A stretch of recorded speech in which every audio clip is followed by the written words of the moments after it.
What's up, everybody? Welcome back to youtube.com/Koppai Gaming with another episode of Blaster Master Zero, where you play through the entire campaign as Shovel Knight with the new Shovel Knight DLC.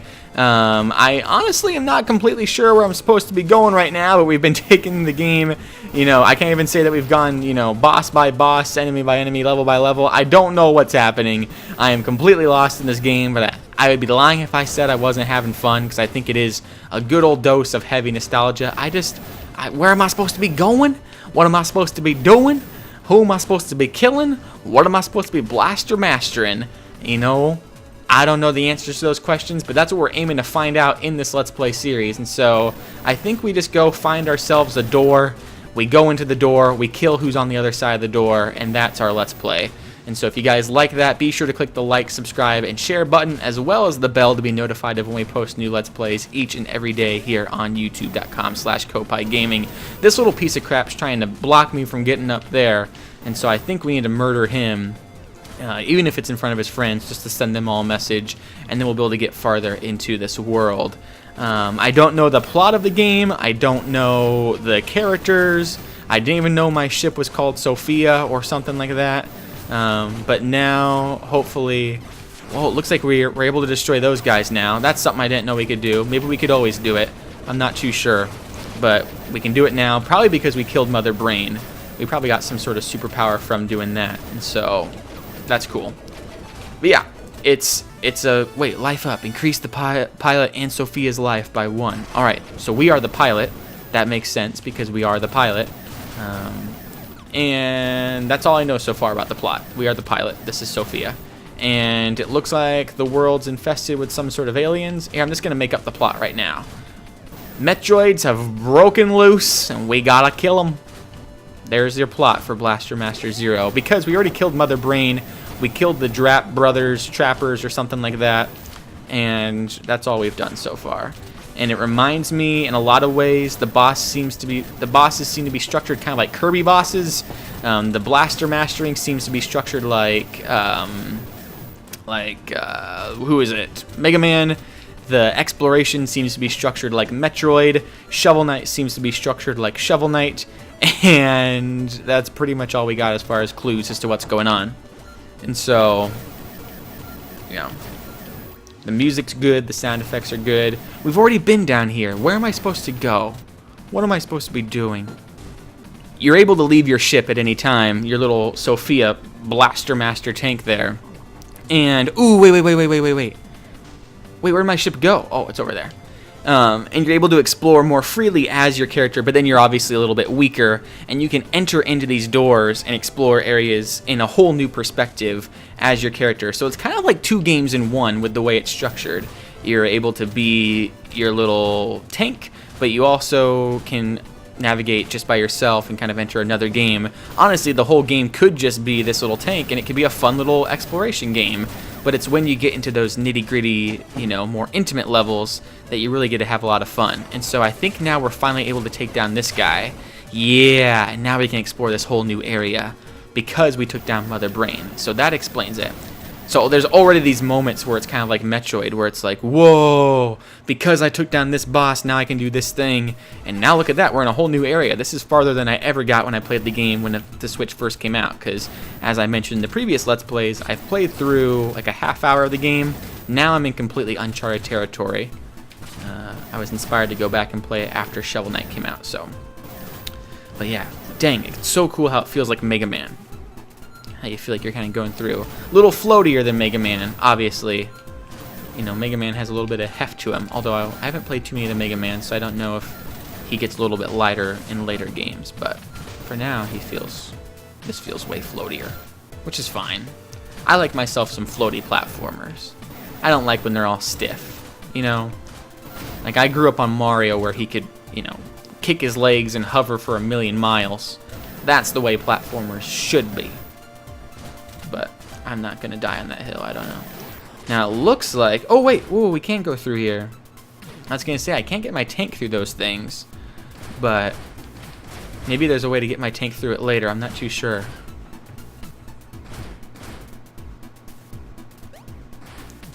Because that's the scary thing, is to get farther in the game, to get farther through the levels, you need your tank with you. but in order to get the skills for your tank, sometimes you need to leave your tank, but then you're weaker, so it gets a little bit scarier. You want to immediately figure out the best way to get your tank upgraded. So it's a cool kind of balance back and forth of, you know, alright, should I leave my tank or should I try to face this challenge with my tank? And the bummer part is, I think, is that sometimes it gets a little annoying of trying to remember where your tank is. I don't know if there's a way to like summon it or figure out where it was, you know, but I don't know, maybe that's just part of the challenge of the game, is trying to remember and keep tabs of where your tank used to be. Oh, that was a cool little aerial hit there, though. Huzzah! See, because this looks like a spot here where I'm going to need my tank to get maybe up on that jump. We'll go ahead and try it one more time! Oh, no. Yeah, see? I bet my tank can go farther than I ever could go, because it has a little bit of a higher jump than me. But I'm tinier, like Clementine, and I can crawl right through things. And so we're gonna get to the next portion here. This looks like a place. Oh, area 3 already? Well, crap. We need to get back to area 2 and discover some of the bosses. Now, do I have like a map or anything? What happens if I hit this? Alright, that doesn't seem to do anything. This is just resume game. Yeah, I don't know. Can I alternate menus? Alright, so here, I got my little Shovel Knight guy there. Got my fishing rod, my throwing anchor, my phase locket, my war horn. Got the shovel blade and the stalwart plate armor set. Oh, and this is the map. Oh, there we go. That helps a ton. Oh, that fixes all my problems. I just was an idiot and didn't know to navigate through my maps. And so let's go back here to the previous brick or chunk of the map and see if we can get up. Well, we know we can't get up there because we couldn't jump high enough. We just don't have the upgraded jump ability quite yet. But what I love, though, is unless I'm stupid, which that is a full possibility that I am just a complete and utter moron, what I like about this game is, just like retro games that it takes its inspiration from and style from, just like those games, this game doesn't really teach you much. It doesn't really tell you, you know, here's what you're doing, here's where you're going, here's how you do it. It just assumes that you're going to piece it all together. You're going to know that eventually, if you're lost, you should go ahead, hit that pause button, and see if you can find yourself a map. It's going to trust that you're going to hit all the buttons and realize, whoa, if I hit this button, I switch abilities. It just assumes you're going to figure that out, which is both frustrating and it's nice that just figuring out the game is its own sense of gameplay, which is fun. And I'm going to assume that the pink stuff over on the side is dangerous. Oh, it's like water and the tides are rising. And if they rise and you're not in this safe plate, you are screwed. Do we got ourselves another boss fight here, or just more crazy insects? Oh, the waters are rising, brother. Alright.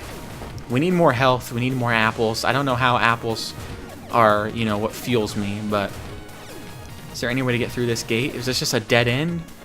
Just nothing over here besides a little health pack? Is that all that was? I'm not too sure. Good visual cue, though, to let you know that the waters are rising with the glow of pink. What a cool color aesthetic. I love that. Especially with my blue outfit. Something about my blue Shovel Knight outfit with all the pink water rising just looks gorgeous. Man, look at Shovel Knight, though, from while we wait for the waters to go down. Look at him from all the different angles. We've never seen Shovel Knight from these angles before. He's always just this look. This back and forth look. How do I rise to the occasion? How do I get beyond this plane of existence and get higher? Like, see, I don't have the ability to fly yet. Do I get a flying ability later? I love those moments in Metroid where you're like, wait a second, what ability are they going to give me that allows me to go higher and beyond? And then lo and behold, you find something that does it, and it seems like it was obvious the whole time. Of course they're going to give me a jetpack. But I don't have the jetpack quite yet, so making our way. I don't think we ever went up here. Oh, that's probably what that beeping noise was. I probably should have listened to that. Sometimes, and you may notice this as I play these games, you know, there's so much abundant health everywhere. You can always find yourself a health pack if you're in dire need. There's so much health. Sometimes it's just nice to plow through an enemy and really not worry about getting hit. It's just easier that way. But if you're thinking I'm a stupid dum-dum because I keep getting hit by enemies, don't think that, because I am a smart. Alright. Let's kill this guy. Making our way through. I cannot stress how much this feels like a new Shovel Knight game. Like, it just really, really does. It's so crazy. Like, Shovel Knight's back, baby. This is a perfect tide over until we get the King Knight campaign, which I can't wait for. Get some of that King Knight up in here.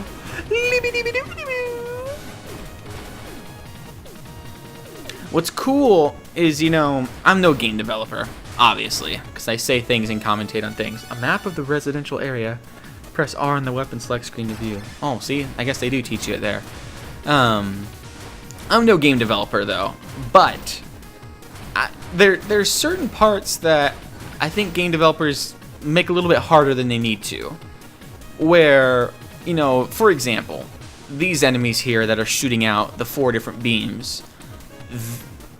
I'm assuming, and once again, I'll reiterate, I don't know anything about game development, but I'm assuming that it's not too hard when they already have the coding to make an enemy that shoots, to make one that shoots just in 4 different directions. And just by plopping one of those guys in the map, it completely changes the dynamic of how you approach a room, which immediately just changes the layout of the level. Game developers, if you're watching, if you're listening, just those tiny little things are what make or break a game. Just putting those little embellishments in, having a little bit of a different enemy type, and then you take it a step farther with some palette swaps, so you just feel like when you're in a snowy area, enemies maybe are white, maybe they have a little bit of a snowy glow.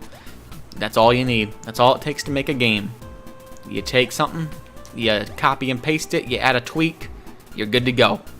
And you got yourself a video game. All you really need is one level, and then you make it deserty, snowy, thundery, and booyah, game of the year. That's all they did with Zelda Breath of the Wild. They're like, hey, we just take this, we copy and paste it, make it snowy, make it grassy. Booyah, game of the year. Man, I should develop games. Koppai Gaming. Koppai Gaming Studio. Alright, let's just explore the top part of this map here, and then we'll go ahead and end up the Let's Play. I can go ahead and start the rigmarole, though, where this has been a Koppai Gaming Let's Play, where we play through the entirety of Blaster Master Zero's campaign as Shovel Knight. We played the game a little bit when the game first came out on the Nintendo Switch, but now, because of how cool Shovel Knight is and his sexy allure, we are back in it. And so we're playing through as Shovel Knight. If you guys like that, be sure to click the like, subscribe, and share button, as well as that little bell to be notified of when we post Let's Plays each and every day, including these indies, as well as Mario Kart, Splatoon, Zelda, all sorts of good games here on youtube.com/Koppai Gaming. And we also have a podcast each and every Monday that you should definitely check out here on YouTube, as well as podcast services around the world. But leave a comment down below with what you thought of this Let's Play episode and what you think of Blaster Master Zero, whether you played as Shovel Knight or maybe you played as one of the other characters. Just leave all sorts of comments down below, a general discussion of what you think of this Let's Play series. But until next time, cool.